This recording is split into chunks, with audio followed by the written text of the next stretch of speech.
first review under Ghana's 3-year program was approved in May last year to close to 1.2 billion. Importantly, despite the difficult global economic setting, the authorities' reforms are bearing fruit and signs of stabilization are emerging. Growth has proven more resilient than initially envisaged, and indeed we are revising our growth projection for 2023 from 1.5 to 2.3%. Inflation is declining rapidly. The fiscal and external positions have improved. Bank of Ghana's international reserves have been increasing, and exchange rate volatility has decreased. Notwithstanding the progress made in recent months, the road to full stabilization and recovery will be gradual. Addressing remaining challenges will require determination and steadfast policy reform and reform implementation. But today's news marks an important milestone in the road to recovery and towards building a flourishing economy that will benefit every Ghanaian.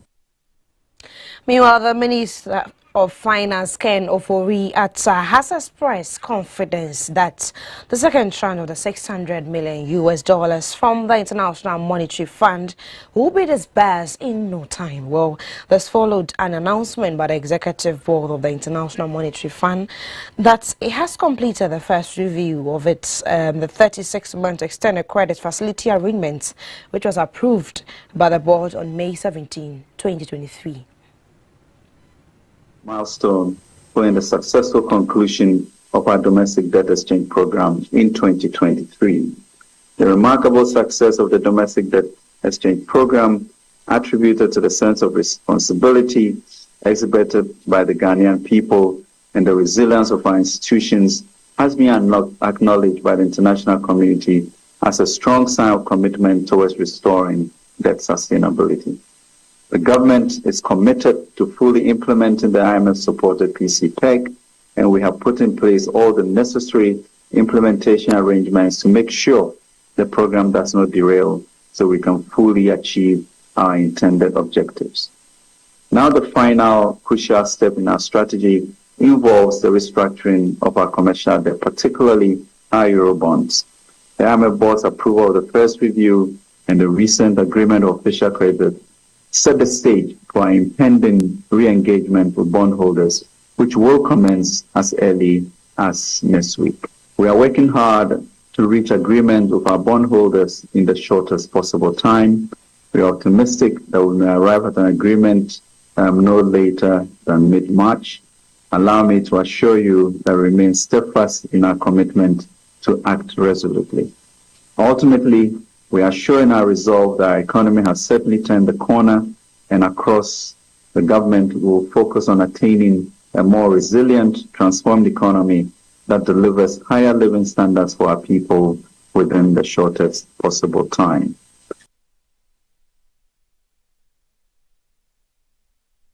Away from the IMF story, Ghanaian youth has been advised and urged to take advantage of funding opportunities available to them in the fight against climate change. Well, climate change is negatively impacting on livelihoods, health, employment and agriculture, and none of our development projects and objectives can be achieved in a sustainable way without addressing climate change challenges. Well, all need partners in climate actions. Develop very strongly into that market. So it's a collaboration in terms of technical, finance and development so that we can get into that space of business very, very strongly. So this year, 2024, we're going to map up strategies of how developing better into this market by taking each segment very strongly and then seeking the technical advice of Ministry of Environment, in the person of Dr. Derry and Dr. Benefo and all the other carbon credit officers. And then also with UKI coming in, I think that we're going to go a long way for carbon issues to help this country, Ghana, and as well as everyone. As earlier indicated, the company is sponsoring about 10 people, everyone that needs or have an idea of a knowledge in carbon studies. We want to promote or give scholarship to 10 people, especially within the staff of JOSPON, to be able to develop themselves into this climate kind of concept and idea. And then we're also going to throw a challenge to external people also to develop. That will be the second phase of how best we can sponsor people into the climate.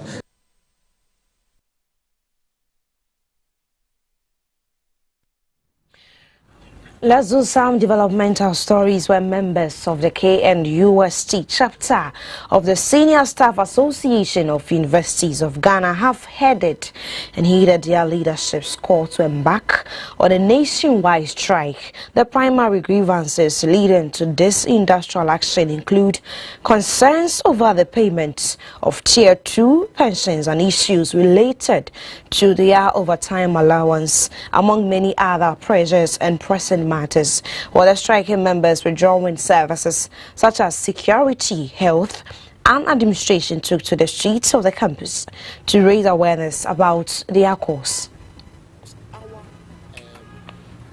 That is the overtime allowance, fixed overtime allowance from 50% to 10%. The government is giving a new name to the allowance, call-in allowance.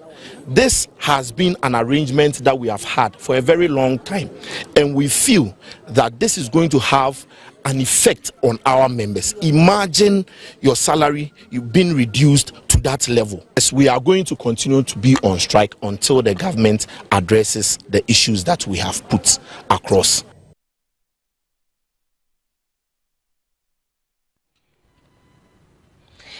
An in politics member of parliament for Tano constituency, Frida Prempeh, says she's trusting her delegate to ensure her victory in the NPP primary elections. According to the legislature, she trusts in the delegate's support to crown her victory in January 27th through the efforts made. She made mention of some of the efforts so far. I've worked so hard in this constituency. I've been able to sink and mechanize 130 boreholes.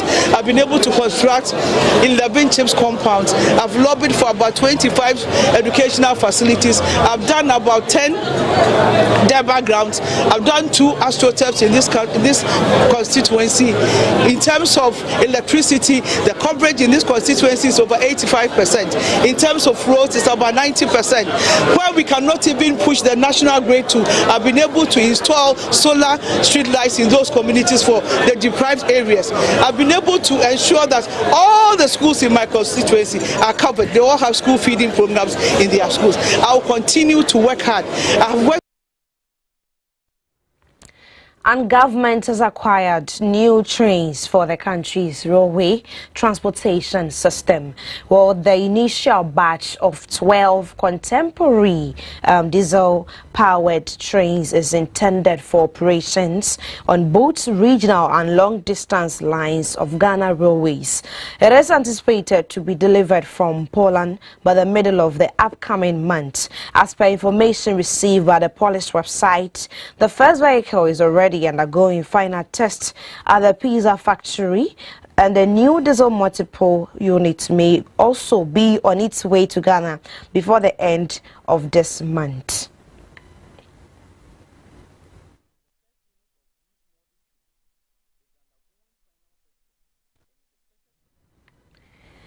And the Ghana Armed Forces has expressed concern over allegations by some individuals in Boko and the media that soldiers deployed on operations media Maidaburi to restore claim and calm in the area have killed 3 innocent Kuzasa youths at the suburb in Boko. In a press release dated January 20th, the Ghana Armed Forces assured the general public of its fervent commitment to protecting the citizenry. According to the press release signed by the Director of Public Affairs, it is also alleged that the assailants were initially held in custody by some troops and subsequently executed. It was further suggested that the assemblyman personally approached the Boko detachment at about 30 hours to negotiate the release of the deceased assailants.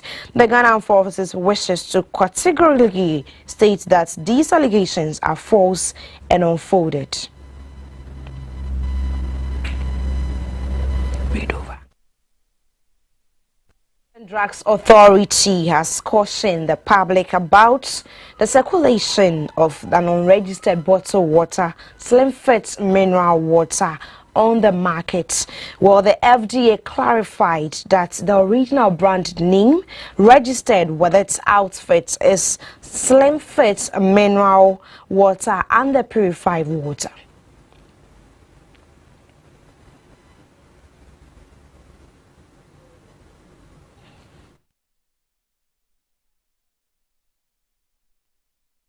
Information was conveyed in a press statement signed and released by its chief executive officer on Friday, January 19 this year.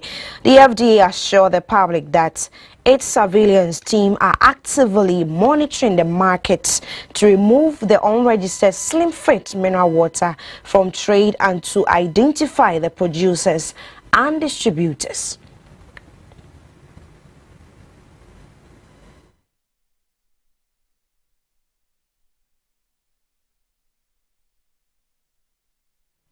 And over 20 containers have been gutted by fire around the Datsus Complex School, close to the Kaswa New Market in the central region. Well, the operations officer of the Budumburam Fire Station, Adowan Charles Namweri, speaking to the media, said the fire started around 1 p.m. on Saturday, January 20th, 2024. Well, it's engulfed several shops nearby and destroyed all their containers. Around 13, 15 hours. And when we got here, the fire was well alight. So what we do is, we have to make sure we salvage, we prevent the other containers that are not engulfed with the fire. And when we call for pump 2, then they also came. As you can see, we have 2 appliances around us. So that is how it started. So when we got there, the fire was well alight and spread other containers. But so far, we're able to control and then prevent other containers around so that the fire will not spread to those containers. And for now, for the cause of fire, we can't tell now until we have done with our investigation. 6 containers were already well alight. And the time that they called us, it was too late. I didn't know what happened. Like the fire started burning before they called us. So when we got here, the fire were well alight. So there is nothing we can do. The only thing to do is to salvage, to prevent the other containers around, so the fire will not spread to those containers. And that is exactly what we tactically tackled the fire. And you can see that we are able to salvage a lot of containers around. Those containers here and other ones here. And this is a follow-up story. The Bonre District Court has once again remanded a fetish priest who is on trial for allegedly shooting a young woman returning from 31st December watch night service at Caci, Ebrim. Well, eyewitnesses' account states that the deceased was in a tricycle with a 1-year-old daughter, her sister, and a rider when the incident occurred. They narrated that the fetish priest Nanaya Okwatsen filed several warning shots in the area on that fateful day. Aja, Ningina ya abai. Penfo omuna nimra abak akamaya. Ere yentimi kaya wo honde ana wo bibia kaya twanko kaya twanko kura ya de pepe. Baye ni 2 minutes. Enu sa honde ntintina de to abai. Omboya. Se problem na eba na se kum case. So omuna manimra na eba boase we deserve se yaman se ana ye se se. Omo be tantama ko bia hu be bia na stand se se ye gina ko bia ntimi ko djuma. Me since see mentimi ko be bia metifie sa mama fo basa. So esa na ko so me su sa lu su kwala na so e so ya fe ne condition ne bibia de we didi ne de we nyina so omoyen tentema ebebo ma nyina na ho to ye ho ato. Information is that even let's say afternoon that very day we had information that the guy was giving some warning issues and what and that evening too, I think that was the 31st night when they closed around 1 a.m.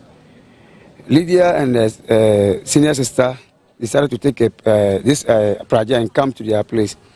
And what they heard was pow. Hello? So when they heard that, no, there were a lot of people too around that area. So they know him. They know him. Even maybe if the sister did not see, a lot of people know him. So before even the police arrested him, we made a complaint that this is the guy who did it, and we have information. Okay, so the people actually reported to you that he was the one? Yes, those people within that town. Even they themselves wanted to kill him. They were burning ties and other things. If you ask the police at the hotel, they were burning ties and other things that they are searching for him to kill him. So he ran. Listen. So when we reported to the police, that following day, they arrested him, and he confirmed.